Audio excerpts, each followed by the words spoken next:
Bom dia a todos. Meu nome é Alessandra Presotti e eu gostaria de agradecer o convite à comissão organizadora. Eu irei abordar nessa aula o tema de terapia gênica no tratamento de coagulopatia hereditária. Como a terapia gênica está sendo estudada na hemofilia, então é importante eu contextualizar um pouco sobre a doença. As hemofilias A e B são doenças hereditárias ligadas ao cromossomo X. Quando acontecem alterações nos genes do fator 8 ou do fator 9, a quantidade dessas proteínas ou fatores de coagulação produzidas são diminuídas ou até mesmo ausentes. E esses pacientes, então, passam a ter fenômenos de sangramento. Como o homem tem apenas um cromossomo X, eles manifestam sintomas da doença. Já a mulher, ela tem 2 cromossomos X. E na maioria das vezes, como ela tem só um gene defeituoso, o outro consegue compensar a produção dos fatores de coagulação e elas costumam não ter sintomas clínicos. Quando elas têm um nível de fator menor do que 40%, elas também são consideradas hemofílicas. A gravidade da hemofilia depende da quantidade de fator que o paciente apresenta. Quando ele tem de menos do que 40% até 5%, ele tem hemofilia leve, geralmente os sangramentos acontecem só em situações de trauma ou cirurgia.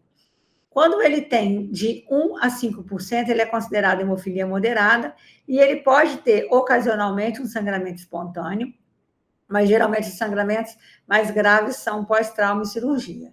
Já o paciente grave, que tem menos de 1% de fator, ele tem maior risco de sangramento, ele pode ter sangramentos espontâneos. Essa aqui é a linha do tempo da evolução do tratamento de hemofilia. Inicialmente, aqui na década de 50, os pacientes eram tratados somente com plasma, e depois, por volta da década de 70, foram identificados os fatores de coagulação que foram industrializados a partir da doação do plasma. Nos anos 80, mais da metade da população mundial com hemofilia foi dizimada pelo HIV. Então, houve toda uma mobilização da indústria buscando tratamentos mais seguros para serem desenvolvidos. Considerando ainda por cima que os tratamentos dos pacientes com hemofilia são tratamentos endovenosos e eles precisam fazer fator várias vezes por semana, e por ser um tratamento que ele vai ter que usar durante a vida inteira, começou-se a buscar alternativas de tratamento, como medicações subcutâneas, como a gente sabe, do emicizumab, e a terapia gênica para tentar manter uma quantidade de fator suficiente para que o paciente não precise tomar o medicamento. Como que é o tratamento atual? Quando o paciente recebe o fator de coagulação, ele tem um pico da ação do fator que vai decorrendo no decorrer do tempo. Quando esse pico volta a estar lá aqui embaixo, não sei se quando eu mexo no mouse vocês veem, o paciente volta a ficar desprotegido. Aí a gente faz outra dose, e aí tem outro pico e outro nível de vale. Quanto os fatores de longa duração são fatores que foram modificados para aumentar o tempo do fator na circulação e com isso diminuir a necessidade de novas infusões, mas mesmo assim o paciente tem picos e vales. Então, a ideia da terapia gênica, o racional da terapia gênica é manter um tratamento contínuo. Quando a gente avalia as necessidades que o paciente hoje que tem hemofilia tem, o que acontece? O tratamento é endovenoso, precisa fazer várias infusões por semana, a vida inteira ele vai ter que usar esse tratamento. Mesmo tratando, esse paciente tem sangramentos de escape, então eles desenvolvem artropatias. Com isso, ele tem uma qualidade de vida comprometida e uma dificuldade ruim para aderir ao tratamento. Então, mais uma vez, esses foram as necessidades que estão sendo buscadas para se resolver e o paciente ter um tratamento mais eficaz e mais tolerável. Qual é o racional da terapia gênica? Uma vez que eu infundo o fator de coagulação, o gene que tem a receita para fazer a produção desse fator de coagulação, o meu organismo produziria uma quantidade de fator de coagulação que ficaria estável e, com isso, eu não precisaria de ficar fazendo as infusões repetidas do fator de coagulação. Então, a gente já tem hoje 2 terapias gênicas aprovadas, uma para hemofilia A, que é o valoctocogene roxaparvovec, que é o Roctavia, que já foi aprovado nos Estados Unidos, na Europa, na União Europeia e também no Brasil, e a hemofilia B, que já foi aprovada no Reino Unido, na União Europeia e no Canadá. E tem várias outras terapias gênicas em fase de estudo. Então, a gente vai falar o que é um pouquinho de terapia gênica, quem pode participar e os resultados das pesquisas que nós temos dos trabalhos já aprovados. Então, quando o paciente chega para a gente, pergunta de terapia gênica, ele ele quer entender por que nem todo mundo pode fazer terapia gênica, se o vetor viral que carrega esse material genético, tem algum risco para a saúde dele, e por que a gente não pode fazer terapia gênica em pessoas menores de 18 anos.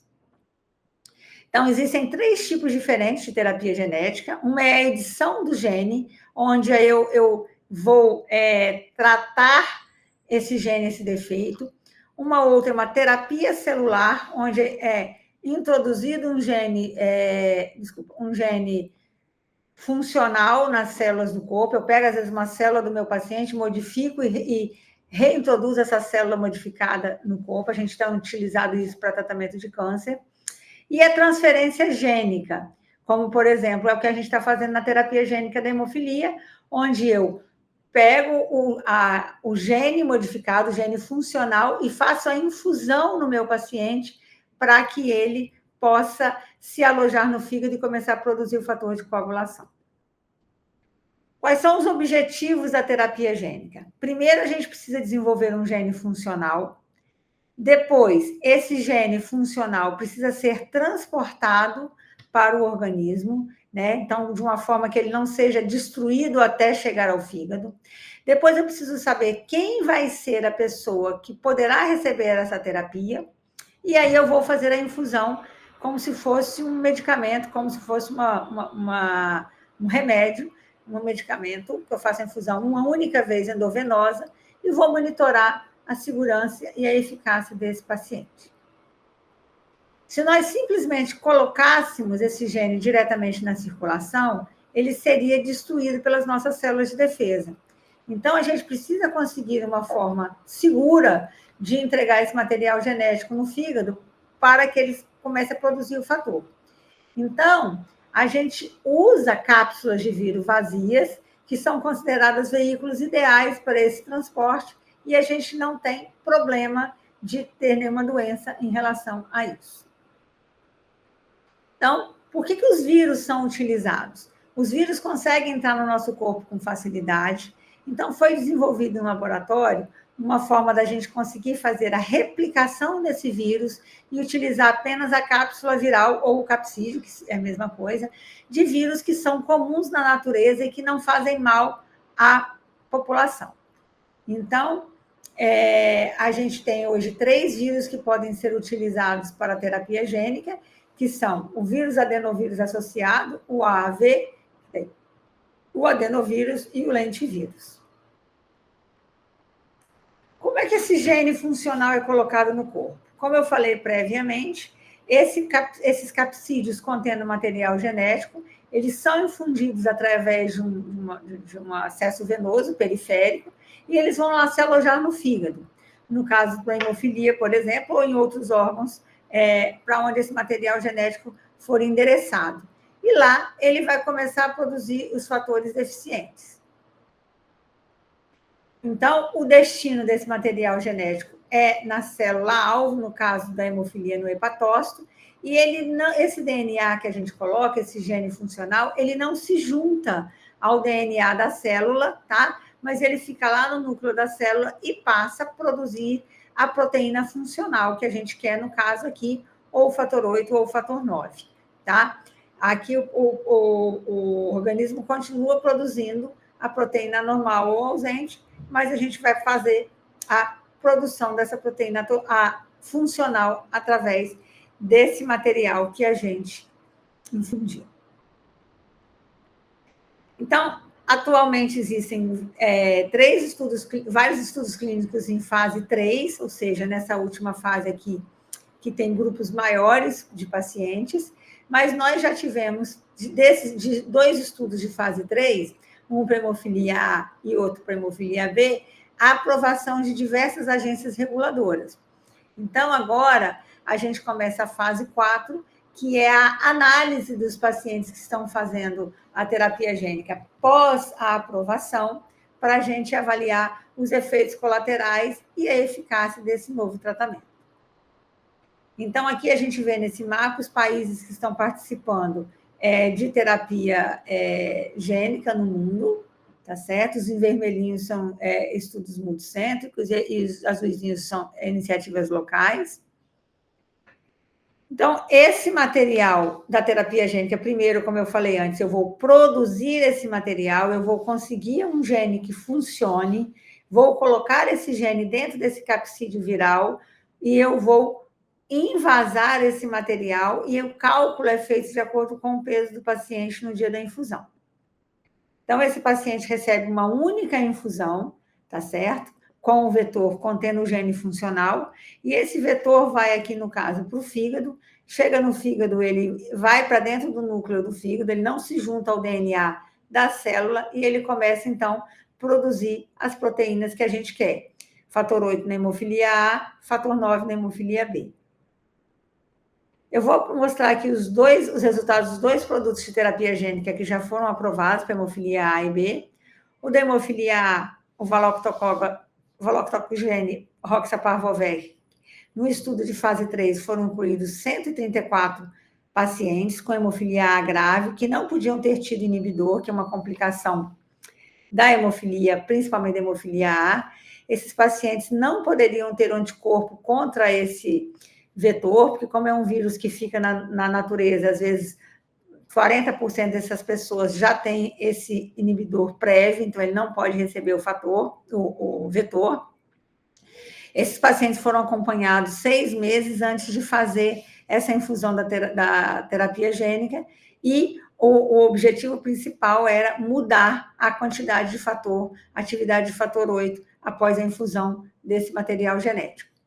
Na hemofilia B, a hemofilia B é mais rara, é 1 para cada 30 mil, foram incluídos só 54 pacientes com hemofilia A, B grave ou moderadamente grave, ou seja, fator 9 menor do que 2%, que também não poderiam ter inibidor contra o fator 9, e foram incluídos pacientes que tinham títulos baixos dos anticorpos AAV5, que foi o vetor utilizado. E aí, esses pacientes também ficaram no estudo observacional antes, de 6 meses, com tratamento convencional de profilaxia. Também foi feita uma infusão única, e o objetivo principal era para ver se eles tinham menos sangramento com esse tipo de tratamento do que o tratamento convencional com a profilaxia. Então, para os dois estudos, os pacientes tinham que ter mais de 18 anos, estar em profilaxia com o fator deficiente há mais de 150, ter tido mais de 150 dias de exposição, não podiam ter outras doenças pré-existentes. O fígado deveria ser bom se tivesse tido hepatite B ou hepatite C, que é muito comum nos pacientes com hemofilia, devia ter tratado, e o fígado não poderia ter grau de fibrose. E, no caso da hemofilia A, tinha que ter anticorpo negativo contra o vetor utilizado, na hemofilia B, poderia ter títulos baixos. E não poderiam ter inibidor contra o fator de coagulação. Quem não podia participar? Os pacientes que já tinham anticorpo contra o vetor, no caso da hemofilia A, tinha infecção ativa de hepatite B ou C, qualquer condição imunossupressora, incluindo infecção por HIV, problemas graves no fígado, como uma função hepática irregular ou outra doença hepática crônica, a contagem de plaquetas baixas e uma alteração na função renal. Era muito importante nos pacientes que participaram desses estudos clínicos, a gente explicava para o paciente que era um tratamento que não poderia ser retirado, que tinha que avaliar o momento da família, discussão com o cônjuge, precisava usar preservativo no primeiro ano do estudo, até a negativação da eliminação do vetor pelo sêmen, e avaliar os aspectos sociais também, necessidade de monitoramento frequente do paciente no primeiro ano, se isso ia atrapalhar ou não o seu trabalho.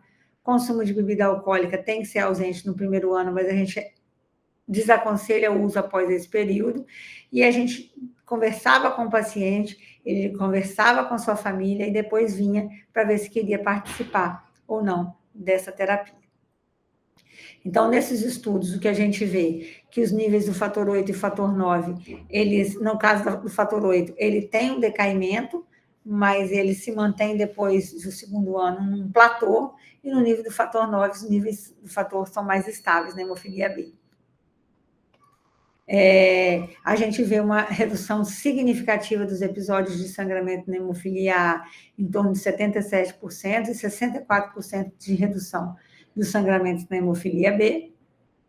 O consumo dos fatores de coagulação pós a terapia gênica foi uma redução drástica de 98% de redução nos pacientes com hemofilia A, 96% nos pacientes com hemofilia B. Os efeitos adversos mais comuns nos dois grupos foi a alteração das enzimas hepáticas, provavelmente uma defesa do organismo, né, contra esse vetor quando chegava no fígado, e aí para isso foi se introduzido corticoide para esses pacientes, para evitar que eles pudessem perder essa expressão gênica. Então, em torno de 79% dos pacientes com hemofilia A que fizeram terapia gênica tiveram que usar o corticoide, mas nos pacientes com hemofilia B, apenas 17%. Os efeitos adversos graves foram baixos. Na hemofilia B, não teve nenhum evento adverso grave. Na hemofilia A, tiveram 3,7% de eventos adversos. Foram 5 pacientes, desses 134, e tiveram duas neoplasias no grupo da hemofilia A, mas que não foi relacionada à droga do estudo, e um câncer de fígado na hemofilia B e uma morte que também não foi relacionada à droga do estudo. Em relação à duração da expressão do gene, a gente não sabe ainda quanto tempo que vai durar esse transgene, mas o que tem sido observado é que existe um decaimento dos níveis do fator 8 na hemofilia A, mas ele chega no nível de platô. Nesse estudo bastante interessante, que eles fizeram um modelo de custo, um modelo matemático avaliando a terapia gênica mais ou menos em torno de 10 anos, e eles consideraram que se a terapia gênica durar pelo menos 10 anos, a gente acredita que com 5 anos de uso da terapia gênica, ela já seria mais vantajosa do que o emicizumab, e com 8 anos de uso da terapia gênica, ela seria mais vantajosa do que o tratamento com fator de reposição, que a gente tem atualmente. Quando ele avaliou o modelo de custo-efetividade avaliando sangramentos, a terapia gênica que a gente vê em laranjinha, ela tem um percentual de sangramento ainda menor do que o emicizumab e muito menor do que quando a gente faz a terapia com fator 8 convencional, ou fator 9. Quando eles avaliaram o benefício para a saúde, eles viram que por volta do 5º ano já tem um benefício maior da terapia gênica quando comparado com o emicizumab, e por volta do 8º ano, do 8º para o 9º ano, o benefício da terapia gênica é maior do que quando a gente avalia o custo também aí. Esse é um trabalho bastante interessante que saiu esse ano, avaliando os níveis do fator 8 após 4 anos de terapia gênica, e a gente vê que, apesar de ter um decaimento, esses 17 pacientes que já têm 4 anos de terapia gênica mantêm seus níveis estáveis, não tendo aquela queda tão expressiva como a gente viu no primeiro ano. No Congresso da Federação Mundial de Hemofilia em 2023, foi bastante interessante esse conceito que foi apresentado pelo professor Cedric Hermans, sobre a mente do paciente que tem nos diferentes cenários de tratamento. Quando ele faz um tratamento com fator de coagulação, ele tem várias preocupações em relação ao trabalho, à infusão do fator, a sangramentos, os níveis de vale.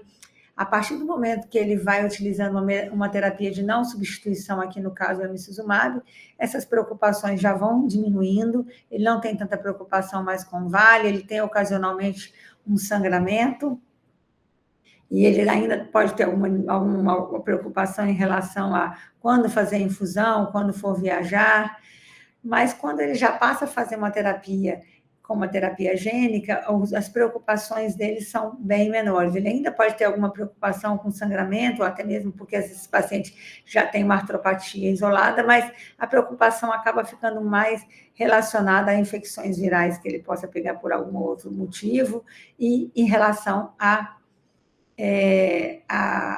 hereditariedade. Então, para concluir, a gente ainda não consegue prever a resposta da terapia gênica, nem a duração de resposta, principalmente para a hemofilia A, onde a gente viu o decaimento mais importante. E a decisão de fazer a terapia gênica deve ser compartilhada entre as pessoas que têm hemofilia, entre os familiares e a equipe tratadora. É importante salientar para os pacientes que é necessária uma monitorização adequada do paciente submetido à terapia gênica, principalmente no primeiro ano de tratamento. E é importante que os modelos de custo-efetividade que foram realizados demonstram que a terapia gênica é um tratamento viável para os pacientes com hemofilia. Muito obrigada.